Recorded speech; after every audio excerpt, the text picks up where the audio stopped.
FYI, I just started recording, so we will have the recording of this after as well. Okay, so we always like to start with some context. Exactly why are we doing this training in the first place? So, as you probably all know, we're campaigning for a Green Amendment here in New Jersey, and we're trying to get it on the ballot by November. And to do that, we need to get passed in both houses with a 60% majority by around August. So, to do that, we're focusing on the lobbying tactic because this will help us get direct contact with the legislators who will have the power to say yes or no to the Green Amendment.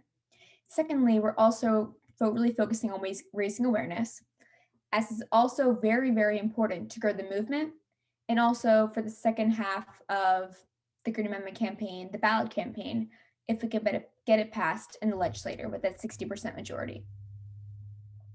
So, to be able to achieve these essential goals, everyone must be able to communicate effectively about the Green Amendment. Everyone must be able to, these are kind of all the skills we'll be honing in on during today's training. So, confidently talking about the Green Amendment, talking about the Green Amendment compellingly, and then customizing your message depending on the audience for the optimal effectiveness. Okay, so we're going to start off with that little bit of a drafting activity. So we're going to have everyone turn off their cameras for about 2 to 3 minutes, write down bullets, write down paragraphs, whatever you feel most comfortable with to answer this question. Why do you personally care about the Green Amendment? And then after you've done a little bit of personal brainstorming, we're going to come back, go into breakout rooms. We have, how many people do we have? We only have 10 people here, so it will be small breakout rooms, probably 2 to 3 people, not that many. And then you'll have 5 to 7 minutes for each person to kind of share what you came up with about your story. Just a quick little brainstorm. So what time is it now? So we'll come back at 3:12.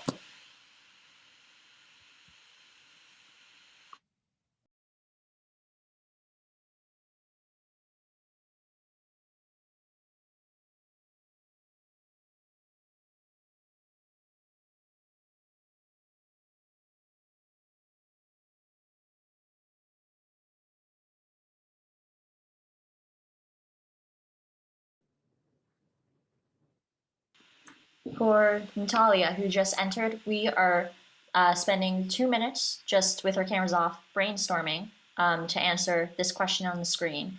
And then we're going to come back and go into breakout rooms to kind of share what we came up with.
Okay, that was about 2 to 3 minutes. If people have a few things down, we can come back. And then I'm gonna stop sharing my screen and we can go into breakout rooms. Never done this before. Gonna see how this goes. Okay. So we have 11 people. What do you think, Margaret? 4 breakout rooms? Mhm.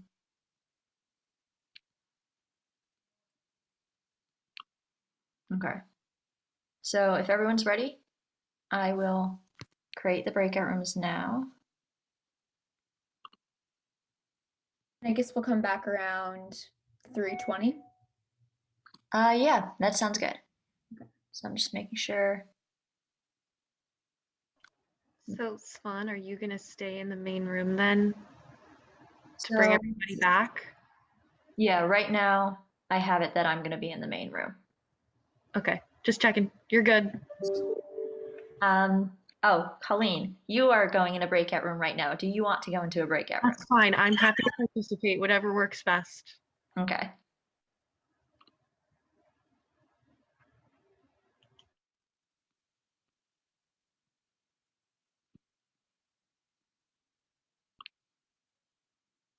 Do you want me to go into the breakout room? Uh, I mean, I sure, didn't think of if you I want. didn't think of anything. I can do that. Yeah, okay. Okay, wait. Probably we need to cut this out of the recording. It's fine. I'll edit it later. Okay, thank you. Bye.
Okay.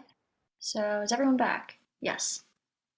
Uh, does anyone want to share what they brainstormed?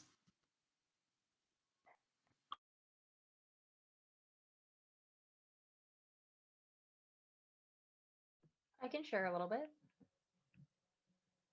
So I came across the Green Amendment through my environmental club, and the reason that I kind of got into everything overall was it's actually really funny because when I was younger, I used to be like deathly terrified of the ocean. Like I would literally refuse to go in it at all, and I would sit there and I'd have like a nightmare about a shark, and I'd be like, "Oh, I can't do it." But after a while, I started becoming fascinated by it, and after that fascination set in, I started realizing that, the water and the air and everything around me was not as healthy as it could be. So for years now, I have been trying to find some kind of way that I can make a difference or help try and get people to understand, hey, our environment needs help and we need all of you to pitch in. And that's when I came across the Green Amendment, and I immediately jumped on it because I think it's such a wonderful opportunity for people to finally see that, the environment is way more important than you'd think, and it really needs our help right now. What a powerful story, and you did an amazing job presenting it as well. We haven't even trained you guys on that yet, so great job. Thank you. Yeah, that was great. And that is the perfect example of the type of story that people, if you're talking to people about the Green Amendment, you want to tell them why it is personally important to you. So whether it's just how you found out about it, whether it's going back to your childhood, whether it's one random story that doesn't seem important until suddenly you think of it, That's the type of thing that creates a personal connection with people and that gets them excited about the Green Amendment. So, does anyone else want to share?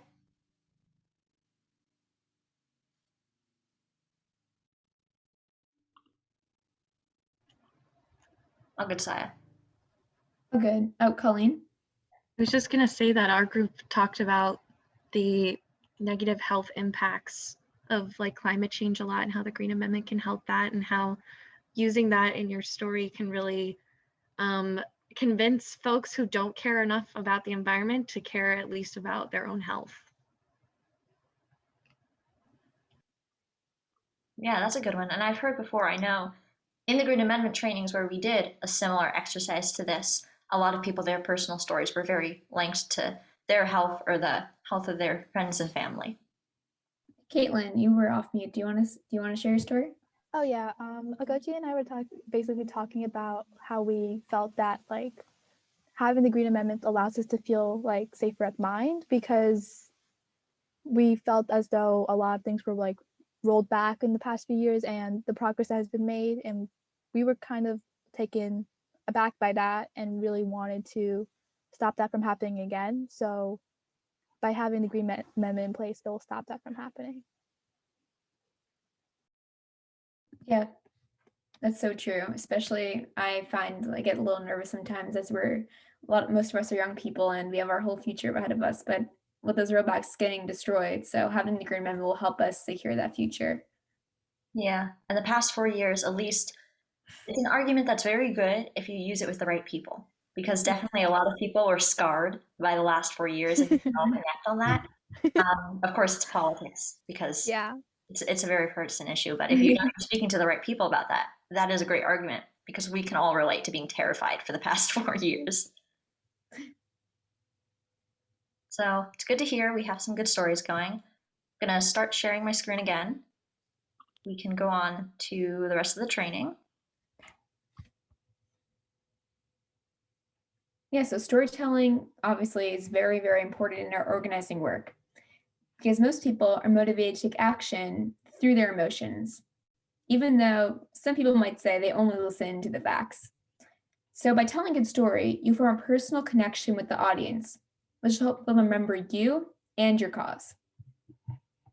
This applies to anything, not just the Green Amendment. Yeah, so in this training, kind of like we went down with the agenda, we're going to talk about how to use those stories, how to customize them to different audiences. But before you do any of that, you want to know the essential talking points. Because as great as those things are, we got to have that foundation first of what we know we have to include. So whenever you're talking about the Green Amendment, you want to stay consistent with a few key points because it's very important that people understand the basics of the what, the why, and the how they can get involved with the Green Amendment. No matter who they are, what your ask is, they need to know these things. So it starts with the problem. Our environmental rights are not legally protected. You need to have the problem there to set context for the solution that we're talking about, the Green Amendment. So it's important to open up with that. Here, obviously, this is customizable. You can bring in local environmental issues, and then you also want to bring up some of those root problems we talked about before. So the issues with our legal system, and especially the fact that polluters are not being held accountable. That's something that frustrates a lot of people, especially if you're talking to them and they're involved in environmental action. And then B, communities don't have the tools to protect themselves from harm. And that's also something that will resonate with a lot of people because everyone is a part of a community. They're concerned about their town. And they want to keep their town's health safe. Second point, what is the solution? Well, obviously, it's the Green Amendment. So this is setting yourself up for what you're going to be talking about. And for the second point, what is the Green Amendment, which is a constitutional amendment adding environmental rights to the Bill of Rights. And that's really the essence of what that is. So if you want to tell someone in 3 seconds, what is the Green Amendment, that is what it is. And you want to make sure that you're tying it back to the problem. So as you explain the Green Amendment, go back to your first point, whatever problems you focused on. In that first point, you want to make sure you address how the Green Amendment solves those problems.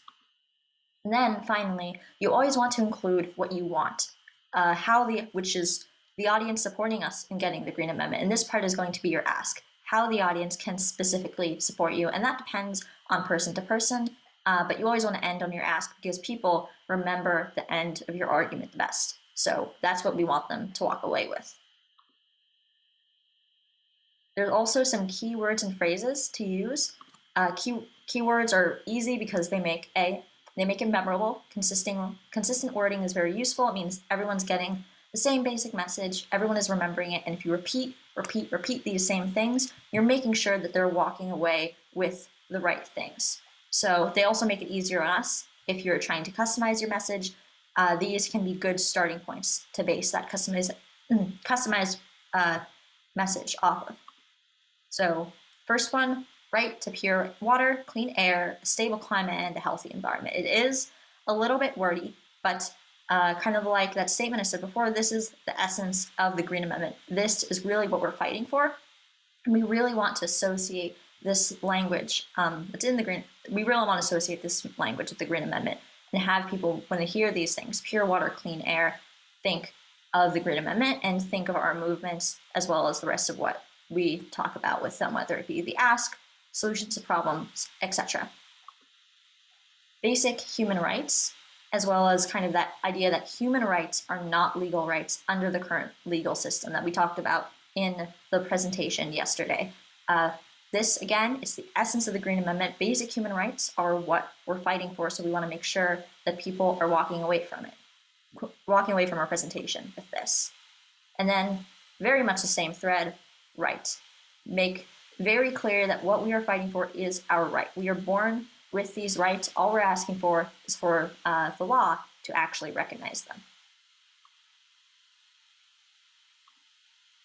And then all people and every person. And this is where another key element of the Green Amendment, the equity aspect, comes in. The Green Amendment, it's meant to be, it's meant to address inequities. It's meant to be something that's recognizing these rights for all people when at the moment they are not recognized for all people, but only specific people. So that's another thing. Whatever iteration you choose of this language, you want to include it and you want to be repeating it. And that applies to everything on this slide. And then some other good talking points. So those are great key points that you can focus on in terms of broader arguments that you can use. You can compare it to the other Bill of Rights. This is language that everyone understands from very beginning of elementary school. We all know about the rights to free speech, rights to religion, rights to bear arms, and they're very essential to our identity as Americans, and they're very powerful in American politics. So when you compare the Green Amendment to these rights and you say, well, we need this to survive, it's just as important to us as our rights to liberty and free speech, that is, you're speaking in a language that they can very easily understand. And then the argument, I know, Margaret, when you talk about this, you talk about this argument a lot. You may assume these basic rights to live basically are protected, but no. And this really emphasizes the point that the Green Amendment is common sense. We all need these basic things in order to survive as human beings, yet they're not protected by the law. And this is a strong argument because, again, it makes the Green Amendment seem like common sense. It makes it hard to oppose the Green Amendment if it's something people assume they already have. And it makes it so that it's very clear that it's not this new or radical thing. It's something we're very familiar with. It just hasn't been codified yet. Then we can talk about climate change and use our credibility as young people. In New Jersey, we have Democratic majority. We're a coastal state. There's not many people here who will deny climate change is real. So talking about climate change, it's not going to immediately make you a ton of enemies unless maybe you're speaking to people who run fossil fuel companies, which they're not our main audience here.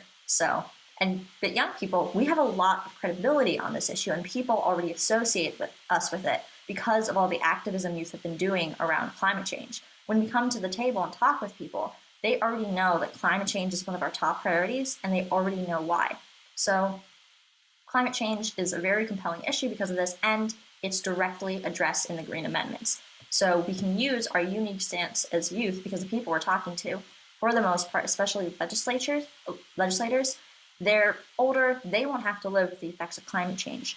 We will, and that is kind of a weight we carry that they don't, and we can use it to our advantage to push the Green Amendment, saying, you can't understand this because you haven't grown up with it like we do, and you won't have to live with it, but we need this Green Amendment in order to protect our futures.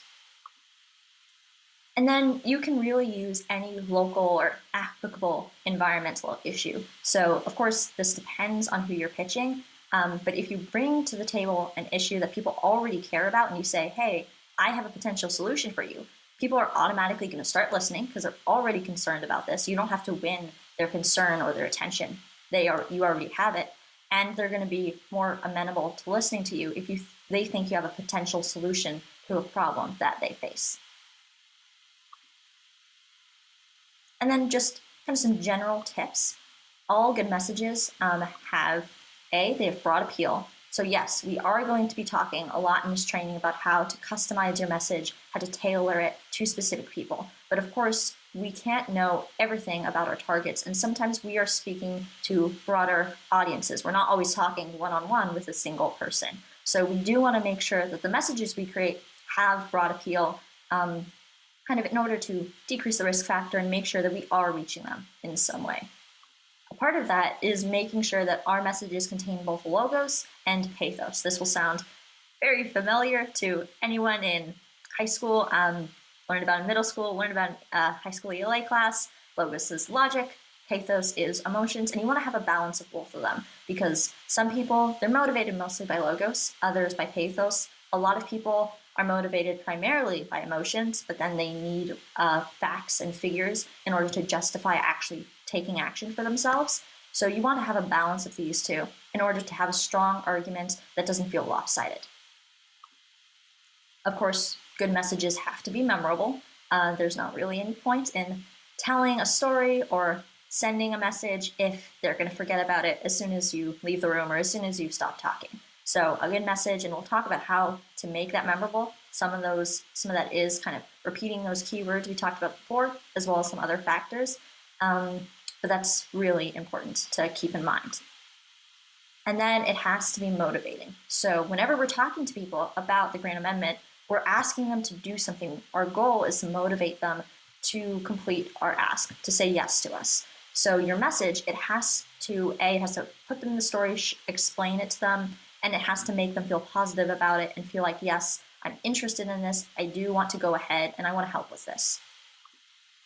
And part of that is keeping things simple. So if you make things super complex and hard to understand, people are not going to be motivated because they're going to spend a lot of time trying to puzzle out what you're saying. You don't want to do that. You want it to make it easy for them to understand so that they can take that information you're giving them and go right ahead with it towards completing your ask. This is one of those ways that you can make it memorable. You want to end with a bang. So people remember the most. They remember the very beginning, and the beginning is our hook, and they remember the very end. So you want to put the most powerful emotions in the end. So that's what they're walking away with. And you want to put your ask there. So whatever power you have in your story, you want to concentrate at the very end so that when they leave, they're automatically thinking about the most powerful and the best part of your story and your message. And then, of course, you want to tell this with emotion. So you have to include pathos. You want to include some emotional element. But if you don't actually tell that emotional element of the story with any emotion, it decreases your credibility. People don't think they should care because if you tell, say, a sad story in a monotone voice and you clearly don't care about it, people are going to wonder, why should I care about this if the speaker clearly doesn't? And it also just makes it less memorable and it decreases its appeal. So whenever you're talking about it with emotion, you want your voice and your face and body language to express and reflect that emotion. Okay, so now we're going to discuss personal storytelling. And we kind of already began to do this during our breakout rooms. So why exactly should we tell stories? Personal ones. First of all, they're memorable. They help people get connected to the issue and remember you. Secondly, they're kind of easier to understand. They explain how it's applicable in real life and how it actually might affect them. Thirdly, they make these ideas tangible. They kind of explain this can have a real life impact on real life people. It's not just some legal thing that's not going to have an impact on us. This amendment will have a direct impact on our communities here in the state. It also creates a connection to the audience. When Kylie and you guys were telling those different stories, I became connected, and I started to understand and became connected to your story and you. And that's exactly what we want to do. It's going to, like Spawn said, make people more likely to say yes to whatever ask we're having to that specific audience. And it also builds credibility around the issue, around yourself, and it just strengthens overall your whole pitch. Okay, so these are some good general tips to follow to tell a good, compelling story. So when I read through these tips, think back to your breakout rooms and reflect on what you did or didn't do, or if you spoke out loud, and how you can improve on your story for next time. Okay, so the first is compelling character or characters, and that's actually going to be you.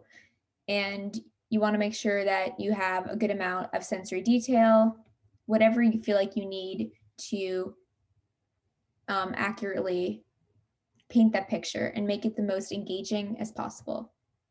Like Swan said, you also want to include pathos or pathos. You want to make it emotional. You want to secure that connection and make them understand that you are engaged and that you care about this issue and how it will directly affect you. You also want to make it relatable. Like most things, people will be more likely to listen if they can somehow relate to it. So make that relatable, and if you can in any way. I know there isn't a lot that we all probably can relate to, but try and incorporate some of those elements into your story as well. And like Sam was saying as well, you want to use these powerful emotions well. You can't just use them without using them well. So that basically distinguishes between telling a sad story and telling a sad story while you actually show that really sad emotion. You can't just tell a sad story and, like Swan said, use a monotone voice. It's going to actually probably have a worse effect than if you used any emotion at all. Okay, so you also want to have a strong story arc. Kind of think to like English class, and you also want to tie into the Green Amendment clearly about how this actually ties into your cause. And then you also want to have it be uplifting. People are not going to respond as well to a negative vibe, or not a vibe, but a negative overall idea. For a long time, the climate movement and environmentalists were not finding as much use with the public or effectiveness with the public because a lot of their messaging in general, they were thought of as negative, and that kind of set them back a lot of years. Now we realize that we need to be uplifting. We need our messaging to encourage people and motivate people towards understanding the environment better and prioritizing it. And that will actually help us have our pitch be more appealing.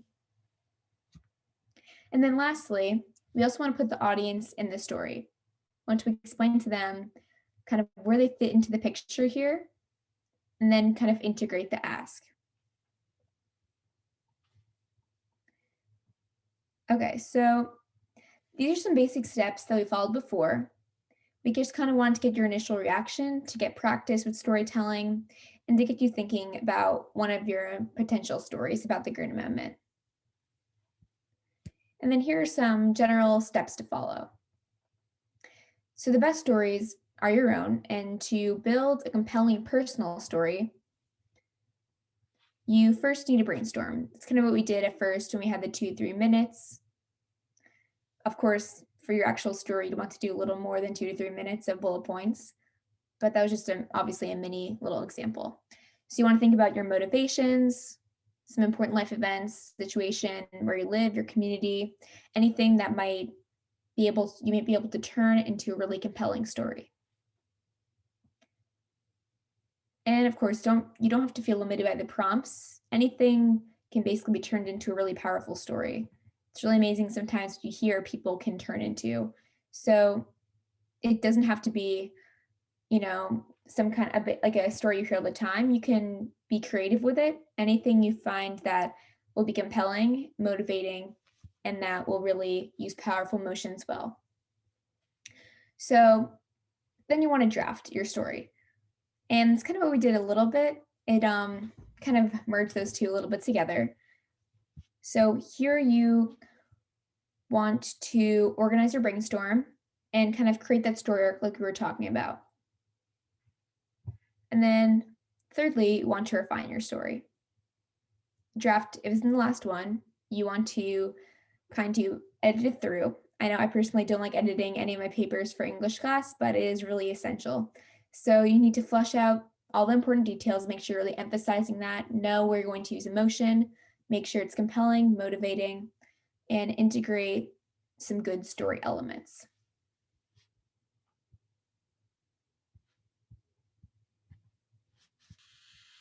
So once you have that kind of foundation, you have your story, you have your key points, and you know what you want to say, then you want to go about customizing your message depending on who your audience is.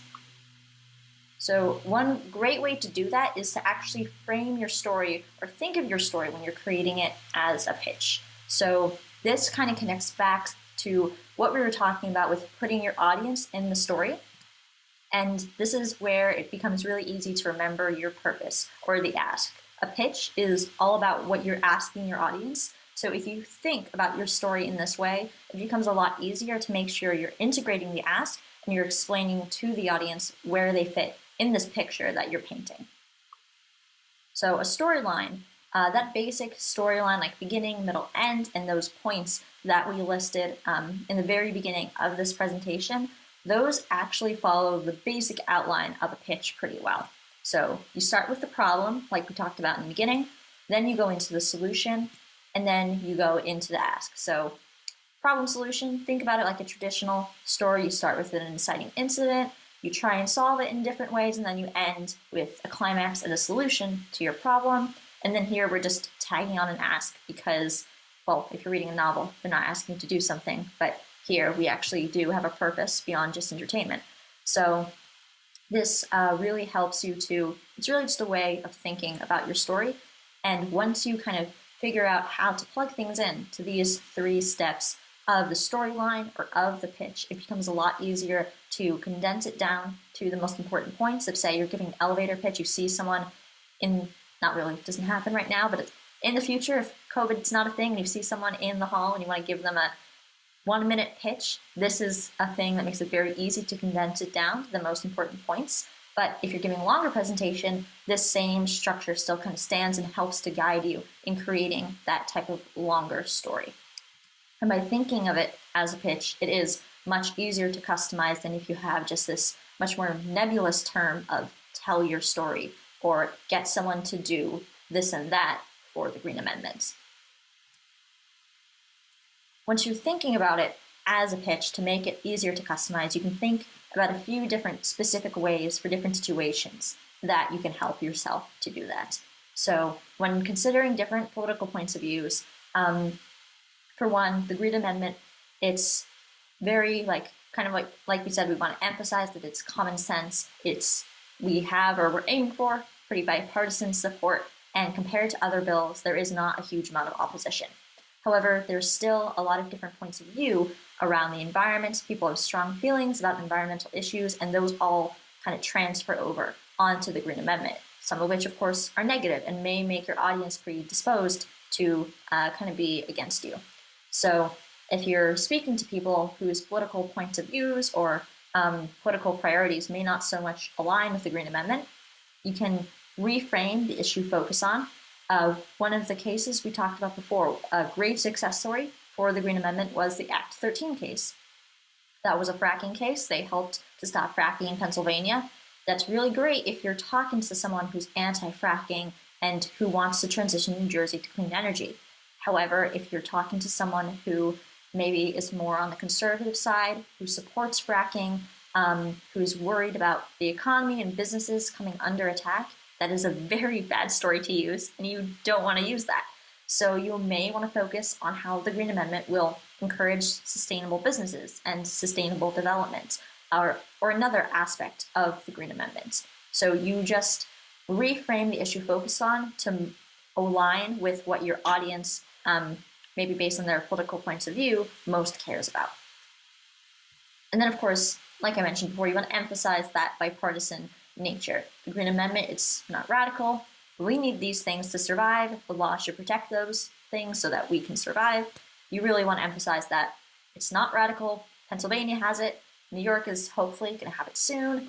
If they have a lot of legislators, say you're speaking to the one legislator out of 3 that doesn't sponsor the bill in that district, you can use that to emphasize that it's not radical.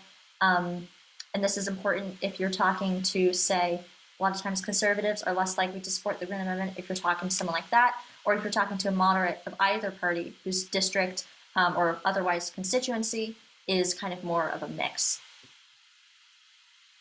And then, yeah, same thing, along with bipartisan, emphasize that the Green Amendment is not radical. Once you have that down, you can focus it more on their very specific area.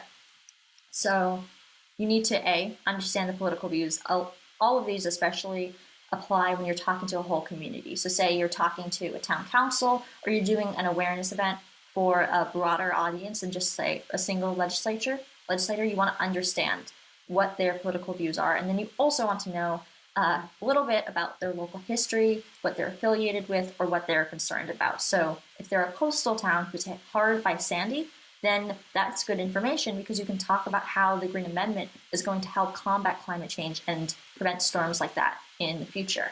However, if they're a town who has close associations with, say, historically with the fossil fuel industry, probably less so in New Jersey, but say in Pennsylvania, where they were trying to get people on their side in this, and they have a lot of people who work in fracking or who have traditionally worked in coal, you'd want to know that so that you could do that with reframing the issue, not focusing on anything they might find offensive or something distasteful about the Green Amendment, and really focus it on their specific concerns. And then, yeah, tie into local issues, very much the same thread. You want to focus on what they're concerned about. If they have a problem with polluted water, talk about the Green Amendment and how it could help solve that problem. If people there are really worried about open space and how they're losing open space, then talk about how the Green Amendment may help increase access to open space and preserve land. So really, in conclusion, what all of these bullet points mean is that you want to do your research before you go to talk to anyone about the Green Amendment. And of course, not 100%, not possible 100% of the time, but if you can, keep in mind those aspects about their background, what their political point of views might be, what their priorities are, so that you can take that pitch skeleton you have and fill it out based on what their concerns are, so that you can make the Green Amendment seem as appealing as possible. And then general tips when you're doing this, just keep in mind audience background, like we said. You want to keep the ask in mind. The entirety, your purpose is the ask. So you want everything else to kind of orbit around that ask. So you never want to lose sight of that when you're telling your story, because that can lead you to trail off or lose focus, and you may lose your audience in that case. Then also remember that customizing does not mean completely changing anything. So yes, you want to customize it and refocus it, but the essence of the Green Amendment stays the same. Your ask is going to be the same, no matter what their point of views are coming to the table. A legislator, we're always asking the same thing: please co-sponsor, whether or not they support the Green Amendment, no matter what district they come from. And those key points that we talked about in the very beginning, those are things we want to keep the same across the board. So yeah, stick to those essential messages. And then you can use those messages, you can use the pitch framework, and then you can also use those keywords to guide you as a foundation to build up, especially if you're trying to create a pitch on the fly. So now we have a little role play activity. So basically, how this is going to work is we have, how many people do we have? 11, right? Yes. 11. Okay, so we will split up into 3 groups. We will decrease the number of people in each group a bit. But basically how it's going to work is that I'm going to break you all into breakout rooms. You want to read your card, so I'll tell you what group you're in. Go to breakout rooms, probably 3 people in each group, maybe closer to maybe 4 in some places, and then we'll have 5 to 7 minutes for you to kind of run through this situation. So say, for example, group 1, the situation is your community members from a coastal town try to convince your senator, who is already co-sponsor, to be more active. So your ask in that case is going to be, you want the senator to start pressuring Sweeney to push the bill and put this to a vote. And your community members from a coastal town, meaning that your concerns are probably going to be closely associated with water pollution and pollution of the ocean, a lot of pollution on beaches, and also climate change, because those storms, they hit very hard coastal towns, and those are also going to be the concerns that your senator has. So these situations just provide a little bit of context. If you are Green Amendment supporters, think about how you're going to frame that pitch and how you're going to customize your ask depending on the situation. And if your role is a target, so you're the person playing the senator, try and get into the mind of that person. Think about what their concerns with the Green Amendment might be, why they're not already more active. Think about questions they may have or critiques they'll have. So say, if you're playing a town council member, that conservative area for group 2, think about why they may be skeptical of the Green Amendment depending on their background in that specific situation. So it require a little bit of creativity. I am going to, can I set up breakout rooms when I'm sharing my screen? Let me see. Yes, I can. Okay. Give me one moment to create these breakout rooms. I don't know, Margaret, if you want to talk about something or give tips while I figure this out. Yeah, so far, does anyone have any questions really quick while we're waiting? Great, I'm guessing that's a no. Well, I heard some great stories in the breakout rooms, so I think that everyone has a really great opportunity to really have a really effective pitch and make a huge difference in their own communities. Yes, like Svan said, if you're the target, kind of try and get into their mind, try and see why they haven't already been active, and so you can actually kind of portray what it actually might be like in real life talking to these targets. And then if you're a supporter, kind of just follow the tips you've been using so far. Okay, so here's how the rooms are broken up. Room 1, so that's going to be group 1, is Brianna, Natalia, and Saya. Room 2 is Ayana, Colleen, and Jenna. And then room 3, and 4 are the rooms where you have, there's 4 people in each of these cards. You can just get rid of one of the things that's repeated. So group 1, maybe get rid of the Green Amendment rep or something like that. Group 2, you may want to get rid of a town council member or something. So you can choose and you can decide who does what role. And if you need, call me into the room and I'll tell you what your role is or what your situation is if you've forgotten. You can also take a picture. And then room 3 is Caitlin, Kylie, Margaret, and Ogechi. So you actually have 4 people. Anyone need me to repeat your rooms? Okay. Are you all good, or do you want a moment more to read these before I open? Actually, I'll open the breakout rooms, and then you'll have, I think, some time, right, to go into them? Yeah. Okay. So yeah, call me in if you have any questions.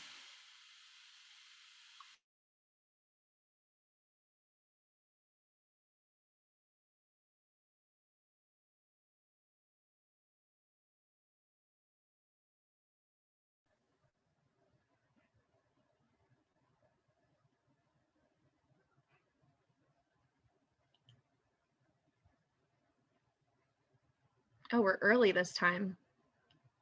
Yeah, you are. Oh, last time we were like, we didn't hit the come back button. We were the last ones in.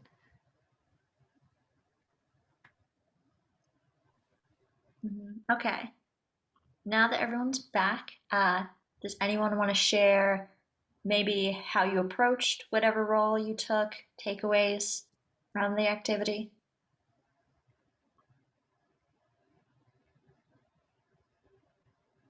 In our group, we had Colleen be the town council member, and Jenna and I were the community members. And so we pretty much just like kind of had her pretend that we just pitched the Green Amendment to her. And so we had her like ask, will this harm will this harm business? And we came up with the answer that like in Pennsylvania, since the Green Amendment was passed and it didn't have a really big impact on certain businesses that might have been might have been important to conservative council members, we said that it wasn't really greatly affected by the Green Amendment. So we kind of used like a real life example. Yeah, that's a good point. Brianna. We were group one, so we had Natalia be the senator, and Saya and I were community members. So we had Natalia kind of like list off the types of responses we thought a senator would give in response to like inactivity. So just the main ones being that like they already decided to co-sponsor the bill, and that there's like other environmentalist groups in the community who may be more dedicated to the issue, and it's like beach cleanups and things like that because it is a coastal town. But then Saya and I kind of relied on taking inspiration from like real life things that have happened in like more coastal areas of Jersey to kind of sway our senator. So we mainly talked about Hurricane Sandy and how post Sandy there was like a huge response to like water quality and flooding and trash overflow because of flooding, and how using an example like that in relation to the Green Amendment after presenting it could kind of help sway more inactive senators, because climate change has really caused like more constant and I guess more violent storms. So bringing up the possibility of another Sandy, especially in a coastal town, could be a really good way to kind of sway a senator into becoming more active or at least more enthusiastic about the Green Amendment, aside from just the original like signing on to co-sponsor. Mm-hmm. Yeah, Sandy is a very good real life example for many people in New Jersey. Anyone else?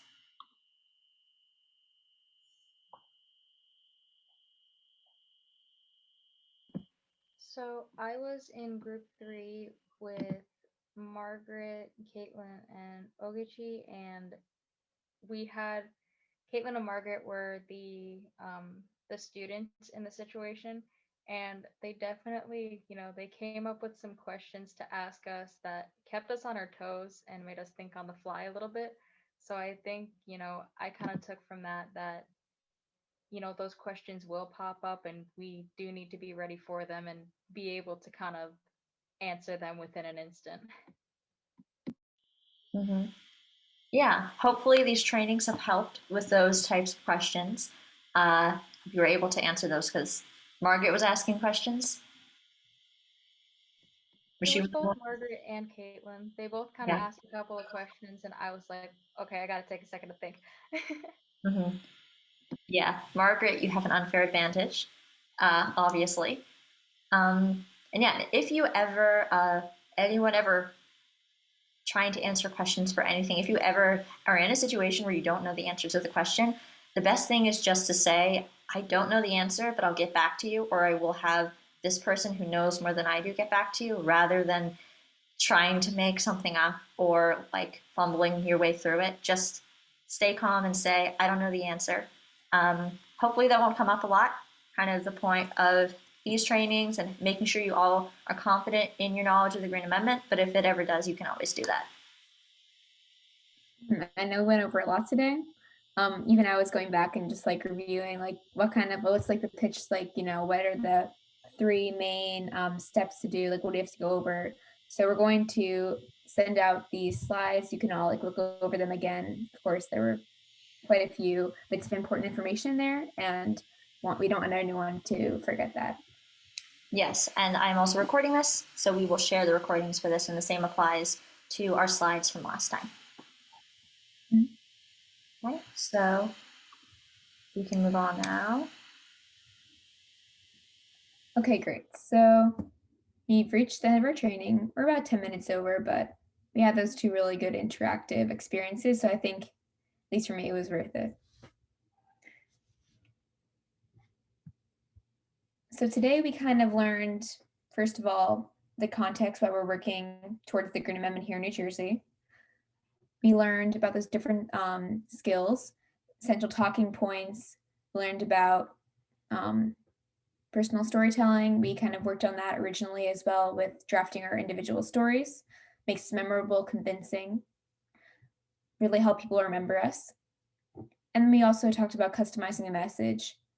Of course, we're going to come across a ton of different scenarios. Like we had 4 different ones. We only had to use 3 today, but there's so many more. There's so many different experiences that we could have conveying the Green Amendment. And we just need to make sure we keep in mind the audience's background. And the good thing is that with pitches, we're able to customize them. So we're able to kind of tailor the Green Amendment while in all of our breakout rooms, we were talking about the Green Amendment. I'm sure we kind of conveyed it in a different way that was best to suit our audience's needs. So that is the end of our training today and our 2 training sequence. So thank you all so much for coming. And I know Colleen is also here. She works at Green Amendment for the Generations, so she would also be a good person to ask any questions, or Svan and I. So does anyone have any questions from today's training or any from yesterday that you came up with?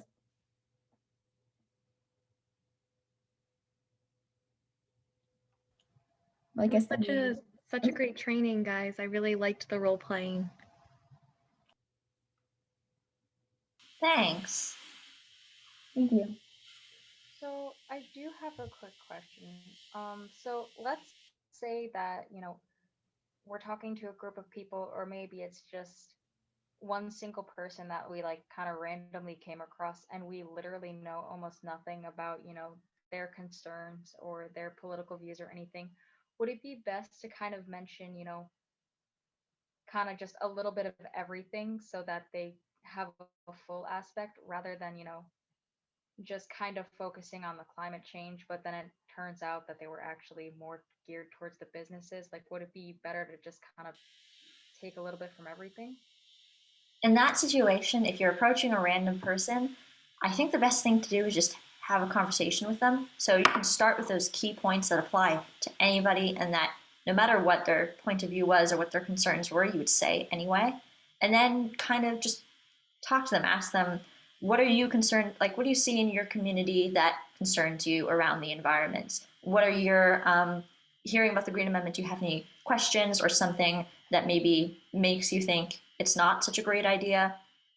Try and learn a bit more about them. I'm not sure if I would try and integrate everything, because then it can seem a little crowded, and it may, yeah, it could crowd things and maybe dilute the message a little bit. So it's much easier just to have a conversation with them and then be able to do that type of customization. And that also, if you are actually actively listening to them, it helps you learn more about different people's and their points of view.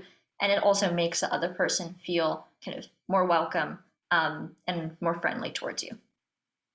And also, like, not all pitches are created equal, like in terms of settings. We didn't really go over this too much, but of course, like a presentation like this would be much more formal. You could really go through those different steps. Whereas if you're having a conversation with someone, it might not be the best idea to go through and be so formal. It might seem a little stiff, would be a little weird. So like Swan said, just keep it conversational. You can try and incorporate some things, but if you don't know them, especially, try and learn more about them, make that connection, and then maybe you can effectively have some kind of ask. But of course, not in the same way than if you were doing a presentation to an environmental club or something. Yeah, those steps, like that's kind of why we tried to frame it as a pitch. We wanted to have those 3 broad steps so that they can help guide you if you are trying to think on the fly and just make something up on the spot. But they're also there to be flexible, and that's why they are pretty broad things. And we want them to have kind of both of those elements. So don't feel limited by them. Just use them if you feel like you need to. Thanks, Margaret. Any other questions?